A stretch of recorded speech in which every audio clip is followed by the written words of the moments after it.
hear about it, but there's no relevance. Yeah. And Pete Gardner came from England, who was the head of the Institute for Global Affairs. It was a Christian organization. He was the head of it, quite small and yet quite global in the understanding. And God had given Pete an understanding of how global spiritual things work. And so when he came to Canada 4 years ago, it was the first country that he came to where the Lord had not sent him to the city where the G8 was going to be, but to the nation. And he didn't understand that. God said, go and prepare the Canadian church for the G8 rather than the church in Calgary. So he came, and there was just really a bunch of us that were sort of involved in a pastor's group there that he ended up coming to. And some of the key pastors in the group in the city were in this group, and so it was a small meeting at Entheos. He began to share with us how when the G8 comes, these rulers come, and he said behind them is an influencing heavenly host, not heavenly but demonic, that he said it this way: if you were the devil, wouldn't you want to download something through a leader who has influence over millions or billions of people, whatever? He said so he can download through one small group of people tremendous influence, tremendous policy setting in place. And he said that's what happens when the G8 comes. He and said, therefore power. And therefore power. Yeah. And of course, it's the devil's agenda, right? Yeah. So, okay, I don't want that country to prosper. There's too many Christians growing in that. So that was what sort of caught my attention, was he threw something at us that was global, that I just had never thought in those terms before. I'd never thought of global demonic powers in the sense that, okay, this is something that the church has to rise up and address. Right. Because the church is global. Really. And, and seated in heavenly places. That's something we know. So I remember we had Peter Gardner here on the program. Yeah. That's right. As a matter of fact, and I think that was an interesting, very interesting program introducing that concept. Now that's a number of years ago. But this whole theology behind this is very biblical, isn't it? Like we know first Spiritual powers behind Ephesians 6 government. talks about spiritual wickedness in high places. I know 2 Corinthians 10 verses 3 and 4 talks about weapons of warfare not carnal but mighty through God to the pulling down of strongholds. And there's more than one reference in Revelation and through the scriptures of princes and of darkness that rule in the heavenlies over entire kingdoms. It's the way that the Lord sort of brought it to me, because when this G8 concept was introduced, and Peter, began to talk about how do we address the spirits that are behind, like the spirits that he called them gates, migratory gates. He said something like the United Nations or the International Monetary Fund, World Bank. He said they're stationary gates. He said this gate changes every year, and he said it's like when these guys come, that these spirits come with them, they open something up, and he brought something very interesting to us. He said, we have found that when the G8 comes to an area, these particular spirits will empower everything in the area of darkness. I guess they've done the statistics on it. So the crime rate goes up, the drug rate goes up, the depression, suicides, police problems. When this particular spirit comes, because the spirit behind it is a demonic spirit that seeks to infiltrate the flesh, which every devil does. Every devil wants manifestation through the physical, which is why demons seek possession in people, because then they have a greater release, and then a greater influence. And so he said that what he felt, that God had given the church the right, through intercession, to step in between the leaders and that download. And he used a number of scriptures for that, and he said, and not only do we stop their demonic download, but we can invoke or release a third heaven download rather than a second heaven, which is where the spirits are. He said the church can come together and do that.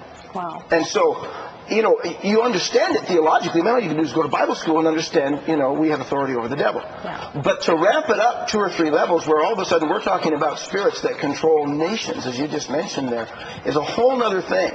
And then where it starts to get interesting is when you start to think, okay, how do we do this? Yeah. One of the things that we found out was, in order for this to be stopped at this level, the church has to come together corporately. You can't have one church in a city that says, okay, we're going to stand up and do this. And so Pete's thing, and now our thing for the last 4 years, because we went to Calgary, there's a bunch of us that got drawn into it, for whatever reason, it just caught us, and you feel the tug from heaven. So the next year we went to France, or to Geneva, and then last year was Atlanta, and then this past year, this summer that we've just finished here, was in Scotland there. Scotland, yeah. We saw different results in each places, and the degree of effectiveness, or let me phrase it another way, the degree of rioting and rebellion and anarchy that was happening in the place where the G8 was taking place was directly proportional to how much we could mobilize the church to pray. Because we don't go in and tell them, okay, here's what you have to do.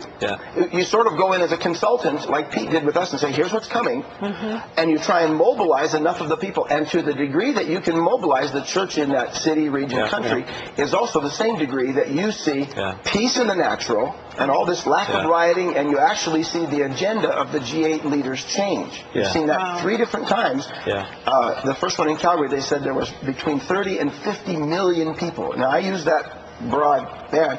When I talked to Alistair Petrie about this, who was one of the statistics guys and was the connector, he said, we know we had at least 40 million people praying. Wow. Well, if you can get 40 million people praying the same thing at the same time, in faith, I mean, you can change the world. But about that one in Calgary, it was actually west of Calgary in Kananaskis. That one was probably the least violent, least disruptive G8 in all of the history of the G8s. In fact, this doesn't even make logical sense. It's illogical, the amount of rioting and anarchy that surrounds these G8 conferences. Now, obviously, people know that there's huge decisions being made, but still doesn't make sense. You watch the news, and these people are going wacko, just going, and this is what you're saying. Is it's actually not just people. There's actually a lot of stuff going on in a spiritual dimension. People don't even understand. They don't even know that they're playing it out. But there's a lot going on because huge decisions turning the affairs of the globe. You ask yourself questions. I mean, as we began to get into some of this, and I really started to study this over the last few years, because being a pastor all these years and then being a Bible teacher, I thought, God, I don't just want some ideas. I want things that I can see from the scriptures, and that you open my understanding to this, because I don't want to go and start punching the devil in the face when I don't have any strength to do so, because he'll just take you out. That's right. You ask yourself questions like this: why do particular cities have a particular problem that just doesn't ever seem to go away? For instance, why is San Francisco notable for its free sex? Ever since the 60s, when it became the spawning ground of that. The hippie movement. It was almost like a principality moved in at that time. Well, but people don't understand that you can look at the spiritual nature of a city by looking at the things that are happening in that city, and you flip it over and find out, oftentimes, if you flip over the will of the devil or the bad things that are happening there, flip that over and you'll find out the prophetic destiny of that city on the other side. So for many years, Chicago had the highest murder rate of any city in the world. So how come Chicago had a high murder rate and not a particularly high, aberrant sex problem? So you go around the world and you see, Miami was a tremendous drug problem. Now, part of that is in the natural because of where it's stationed. But if you look at some of these statistics, the demographics will show that there are certain cities that continually have problems, and the government can change, the people can change, even the political party can change, but within just a few years, the same problems will begin to come through again. And cities that have problems with corruption. And that's a common problem, but even severe in some cities, even North American cities. And you can clean that out, clean the corruption out, and very short period of time comes back in again. You're saying it's connected to more than the circumstances. There's a principality or empowering this, and that's the nature of that principality. So what we've really had on our heart to do since the G8 happened, and this sort of a motley crew of us have come together, really from all over the world.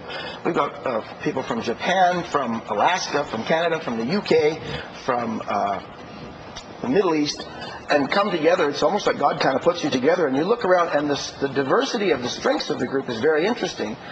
But there's a common desire to say, Lord, give us an understanding of what's behind this, so that we can begin to see how these things are working. And instead of just putting a Band-Aid on a sore, we can cut in spiritually a little bit deeper and find out, okay, how do we actually get rid of this particular thing? So why does the Spirit have the rule over a city? Well, I was going to ask that question. What allows that thing to come? What gives it its right to exist? This was something that the Lord asked me when I started to study this, because I was raised believing that Jesus Christ completely defeated principalities and powers. Colossians 2:15 says, having spoiled principalities and powers, he made an open show of them, triumphing over them in it. So for myself, my roots, coming back to the Lord, were faith roots, where I learned I'm a new creation in Christ. Old things are passed away. And you have authority. And there's an authority there. You have all authority over the enemy. Right. It's been very interesting to learn only in just the last few years